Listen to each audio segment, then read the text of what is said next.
Juliet froze. Mr. Bami turned sharply. "Who is this?" David pulled out a folder and sat down. His voice calm but chilling. "I am the man your wife's hired to look into Juliet. And what I found will shock you all." Juliet's breath hitched. Ada and Ruth smiled.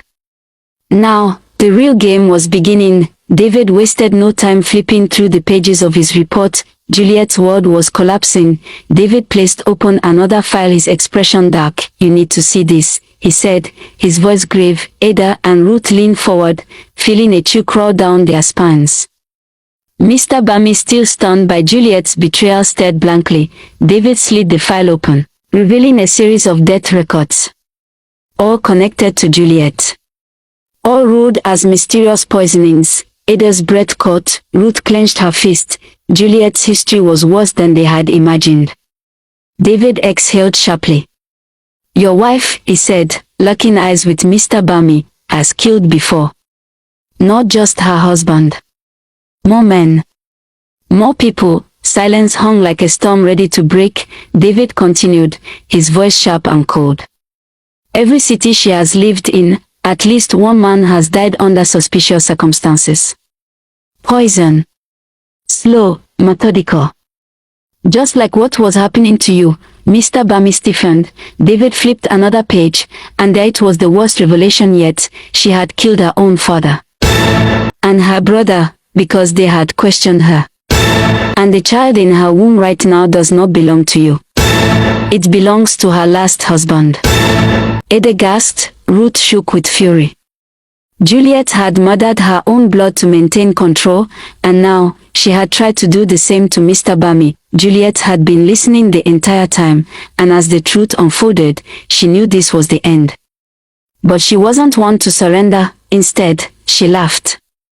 A sharp, chilling sound that sent a wave of dread through the room. "You think you've won?" she hissed, her voice filled with venom. "You think you can take everything from me?" She sat down shaking, but her eyes were fierce. "I built this. I made him love me. I was going to be the mother of his heir." Mr. Bami was shocked and disgusted. Finally he overpowered the denial in his head. "You are a murderer," he whispered. Juliet's smile twisted. "Then why am I still here?" she sneered. "Because you let me in. Because you trusted me. Because in the end, you are the loser, you weak man, you can't even perform well in the room." Ada moved fast. She grabbed Juliet's wrist before she could throw anything else or attempt an escape. Juliet fought, thrashing wildly, but the household staff had already moved in. She was dragged away, screaming, refusing to accept defeat. Her reign was over, and the wives had won. Juliet sat in the courtroom, her once perfect image reduced to nothing but a shadow of what she used to be. The world had learned her secrets and the trail of poisoned men, the family members who had vanished under suspicious circumstances. There was no mercy for her now. The judge's voice rang through the tense air. "Juliet Bami, you are hereby sentenced to life in prison for multiple counts of premeditated murder." A sharp gasp echoed across the room. Some had hoped she would receive the death penalty. Some felt it was the only true justice for the monster she had become. But life in prison. She would rot in a cage, and that, perhaps, was worse. As the guards dragged Juliet away, she fought. She screamed her last cries of desperation, but no one listened. She was gone. And the nightmare was finally over. Back at the mansion, things were quieter now. The fear had been stripped away.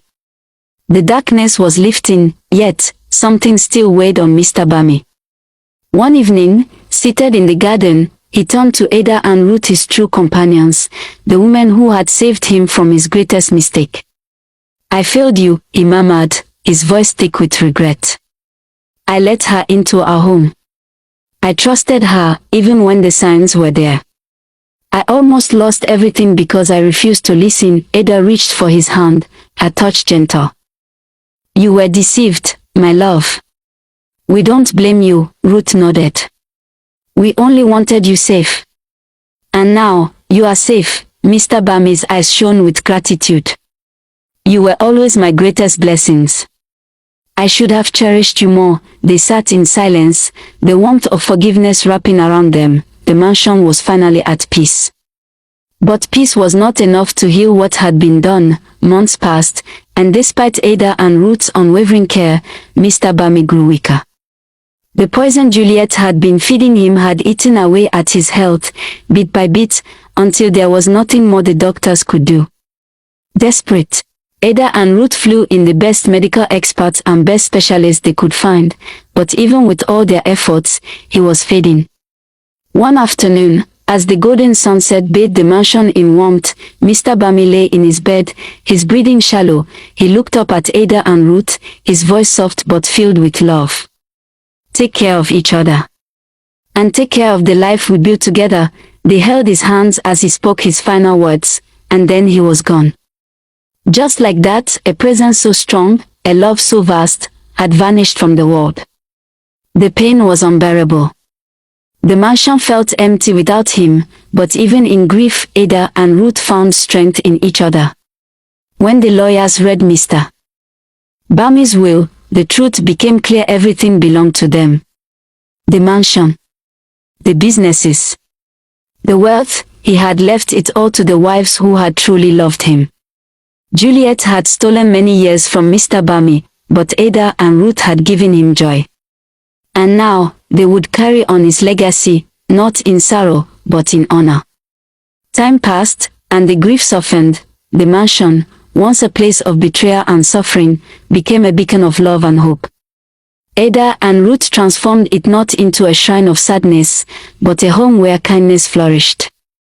They used their wealth to help others, to uplift lives, to ensure no one else fell into the traps that had almost destroyed them, and in quiet moments, when they sat in the garden, watching the sunset, they felt Mr. Bami's presence with them. He was gone, but his love, it remained forever. This story has been one of betrayal, survival, and redemption, but at its heart, it has always been about love, the kind that survives, that endures beyond tragedy. Ada and Ruth proved that strength is found not just in victory, but in forgiveness. Mr. Bami was deceived, but in the end, he found the truth. And he left this world in the arms of the women who had truly loved him. No more fear, no more lies, just peace. Forever. Moral lessons from the story. Trust but verify. Blind faith in someone's charm can lead to disaster. Always seek truth before giving someone full control over your life. Deception has consequences. Lies may seem powerful for a time, but eventually, they unravel, leaving destruction in their wake. True love is built on honesty. Ada and Ruth proved that real love is not about manipulation but about loyalty, care, and honesty. Evil thrives in silence. Those who suspect wrongdoing must act before it's too late. Staying silent in the face of deception only allows it to grow. Karma is inevitable. Juliet tried to manipulate her way to power, but in the end, justice found her. No crime goes unpunished forever. Family should never be taken for granted. Mr. Bami realized too late that the ones who truly loved him were right beside him all along. Treasure those who stand by you. Wealth means nothing without peace. A life of luxury is worthless if surrounded by betrayal. Ada and Ruth found true strength not in riches, but in love. Food for thought. How many times do we ignore red flags because we want to believe something is real? Who in your life truly has your best interest at heart? If faced with betrayal, would you seek revenge or justice? Do we always recognize the people who genuinely care for us, or do we only see it when it's too late? Is true forgiveness possible when trust is completely broken? If deception becomes a habit, does it eventually consume the deceiver? Thanks for watching. Kindly share this story with your friends and loved ones. Please leave your thoughts in the comment section and anticipate new stories from us soon. Bye for now. This was brought to you by Delia Storytime.